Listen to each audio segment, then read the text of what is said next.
Olá, investidores, sejam muito bem-vindos ao canal Planilheiro Investidor. Sou Adriano Costa e nesse vídeo nós vamos falar do relatório gerencial de abril de 2024 do fundo Viur 11 Alvinci Imóveis Urbanos, fundo que tem um percentual altíssimo de portfólio lá no Rio Grande do Sul através de dois imóveis educacionais. Então vamos ver, será que os imóveis foram atingidos? Vamos ver as informações aqui do fundo e também as informações no mapa de alagamento lá da região onde os imóveis se encontram, tá? Onde estão localizados, tá ok? Então fique conosco também com essas informações atualizadas do fundo. E se você gosta então desse tipo de assunto, não perca tempo, se inscreve aí no canal, ative as notificações e deixa o seu like, é tudo de graça. A gente procura aqui fazer uma leitura bem simplificada dos relatórios gerenciais. A gente acompanha muitos fundos aqui negociados na Bolsa de Valores, tá? E você que quer acompanhar conosco, então não perca tempo, se inscreve aí no canal, ajuda muito a gente, é tudo de graça, tá? E se você quiser ser membro do canal também, nossa área de membros é aberta, por um pequeno valor você tem alguns benefícios aí que a gente oferece para poder prestigiar aqueles que são membros do canal. Por exemplo, os vídeos saem primeiramente para os inscritos, dos membros, na verdade, no canal, tá bom? E depois de um tempo aí, na programação normal dos vídeos, ele é disponibilizado para os outros inscritos ou não inscritos, né? E também vou deixar esse relatório gerencial na descrição do vídeo e também o link do nosso grupo do Telegram. Se inscreva lá em curta distância. Vamos lá então falar do Viur 11. Viur 11, meu filho mais novo tem na carteira dele, a maior posição dos fundos aí imobiliários da carteira é dele, porque ele pegou lá uma posição eh, bem alta quando o fundo caiu para quase R$ 6, né? Eu aproveitei ali, comprei a gente comprou, né? Na verdade, a gente compra junto, eh, esse fundo para ele, né? Então, e depois aumentei um pouquinho a posição e o fundo hoje está em torno de 6,80 no mercado, né? O fundo, a gente vai ver também se tem algum impacto em relação aos resultados do fundo. Fundo que atualmente tem mais de 54.700 cotistas, tá? Então não sou cotista, como eu já alertei, sou meu filho mais novo.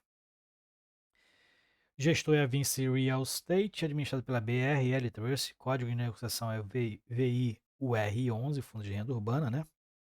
Gestão ativa. Valor de mercado aqui encerrou, abriu a 7,14, valor patrimonial 8,86, mais de 26 milhões, é um fundo na base 10, né? Então tem muitas cotas emitidas. Até 500 milhões, o fundo pagando então 0,95% ao ano de taxa. Acho que paga essa taxa, se não me engano, e tem uma taxa prevista aqui, taxa de performance de 20% do QCD. O benchmark, que é IPCA, acho que não me engano, é IPCA mais 6%. É isso aí, IPCA mais 6%. Esses são aqui os destaques do fundo. O fundo está com dividend yield analisado de 11,3%, apesar de ter reduzido as suas distribuições, né? Ele distribuía em torno de 7,2 centavos, agora distribuindo 6,7 centavos por cota, né? Por mês, né? Isento de imposto de renda. E essa distribuição, então, média dos últimos 12 meses está aí em 11,3%. Fundo que está com resultado acumulado ainda de 7,6 centavos por cota. Então tá com resultado acumulado maior, inclusive, do que ele distribui no mês, né? E a cota patrimonial está em 8,86. E falar aqui que o valor de mercado do fundo encerrou 7,14. O fundo está descontado em torno de 19,3%. Aqui os comentários de gestor em relação à economia, né, à política, a taxa de juros, né, que a gente viu que na última reunião do Copom reduziu apenas 0,25% a taxa básica de juros, né? A gente vê que a IPCA também está aí basicamente equilibrado, mas como as taxas de juros no mundo não caíram, aí principalmente nos Estados Unidos, que é o termômetro, né? Praticamente então, por conta disso, o Copom permaneceu com aquela expectativa que o mercado já estava esperando de 0,25% de queda nesse momento, foi o que ocorreu. Bom, vamos falar nisso, depois você pode ler aí essa parte baixando o relatório, né? E aqui já de cara ele fala em relação aos temporais no Rio Grande do Sul e os imóveis da Anima Porto Alegre Canoas, tá? E fala aqui que nessa situação de calamidade que está ocorrendo lá no Rio Grande do Sul, os ativos não foram atingidos, tá? E ele representa 45% do portfólio. Não foram afetados diretamente, não pelas chuvas, né? Claro que a chuva caiu lá no imóvel, mas pelos alagamentos causados pela chuva, né? Não ocorreu danos materiais à propriedade, mas é claro, né, que a população lá, praticamente todo mundo perdendo as coisas lá, né? Muita gente morrendo, inclusive. Teve notícias aí que uma família, né, morreu abraçada, uma família de 4 membros morreu abraçada, afogado dentro do imóvel. Muito triste o que está acontecendo lá, carece muito de nossas orações, né? E é claro que a população lá vai ter que se reestruturar e com certeza vai ter um impacto aqui em relação à receita dessas empresas que são dessa empresa, né, que é a Anima, que é locatária do fundo, né? Provavelmente vai ter que ter alguma negociação em relação aos próximos, aos próximos aluguéis, né? Eu entendo que isso é cabível. Bom, mas os imóveis atualmente estão servindo como base de operações lá para atender a questão de calamidade que está ocorrendo lá no Rio Grande do Sul. Dentro da performance do fundo aí em abril, o fundo então distribuiu 6,7 centavos por cota, que deu em torno de 2,5 milhões de reais, né, de receita, com um resultado financeiro do fundo foi de 516 mil. O fundo tem uma alavancagem ali que consome, que corrói um pouquinho aí a receita, né, mas o fundo gera mais receita do que despesa financeira, né? A receita que é gerada por esses financiamentos, né, são mais benéficos aí para o fundo e dar uma alavancagem saudável. Bom, o fundo aqui então tem uma taxa de 148 mil reais, taxa de administração, gestão e escrituração, e a receita foi de 2,5 milhões de reais, o resultado recorrente foi de 1,8 milhões, não teve resultados não recorrentes, então o resultado foi esse, o fundo distribuiu um pouquinho a mais, né? 1,8 milhões, 1.805.000 e o resultado foi de 1.795.000 reais. No arredondamento dá tudo 6,7 centavos, né? Mas o fundo distribuiu um pouquinho a mais, utilizou um pouquinho ali, 10 mil reais do seu resultado não distribuído. E o que a gente verifica aqui é que o fundo teve um impacto bem relevante aqui nos resultados de março. Como eu não fiz o relatório do resultado de março, eu não sei exatamente o que houve aqui, tá? Mas no resultado gerado teve uma queda relevante aqui em março. Provavelmente ou alguma despesa que ocorreu ali, né? Ou então realmente alguma inadimplência. E o rendimento manteve-se aí desde fevereiro, está se mantendo a 6,7 centavos por cota. Na estimativa de rendimento, então, está entre 6,6 e 7,2 centavos. Essa é a estimativa de distribuição do fundo. Praticamente, a princípio, eles estão pegando a parte mais baixa, né, desde fevereiro. Então, o fundo não está gerando ali as receitas médias ali de expectativa, que era da gestão, né? E o que a gente viu em abril, então, por conta dessas quedas aí, principalmente de rendimento que o fundo teve, em março, né, teve uma queda bem relevante aqui no valor da cota, né, o que gerou aí uma variação do preço de quase 6% negativamente. Tá? Então saiu de 7,57 no início de abril para 7,14 no final de abril e atualmente está sendo negociado em torno de 6,75, né? Agora em maio teve mais uma queda aí bem relevante, justamente por conta dos alagamentos que ocorreram lá no Rio Grande do Sul, que possivelmente vai ter impacto sim, não em danos da propriedade, mas nas receitas do fundo, né, já que é bem relevante ali e provavelmente a universidade não vai ter algumas receitas aí previstas dos seus alunos, né? E na rentabilidade líquida do fundo foi de 4,9 negativo, 4,9% negativo e fixo foi 0,7, ou 0,8 aqui, né? E fixo 0,8% negativo no período, então o VIUR também contribuindo bastante aí para a queda do IFIX. Mais para baixo a gente vai verificar aqui o valor de mercado do fundo, então em torno de 192 milhões, é um fundo pequeno, né, de 200 e poucos milhões de reais de patrimônio. Número de investidores segue estável agora ali em torno de 51 mil, que a gente viu lá em cima, né?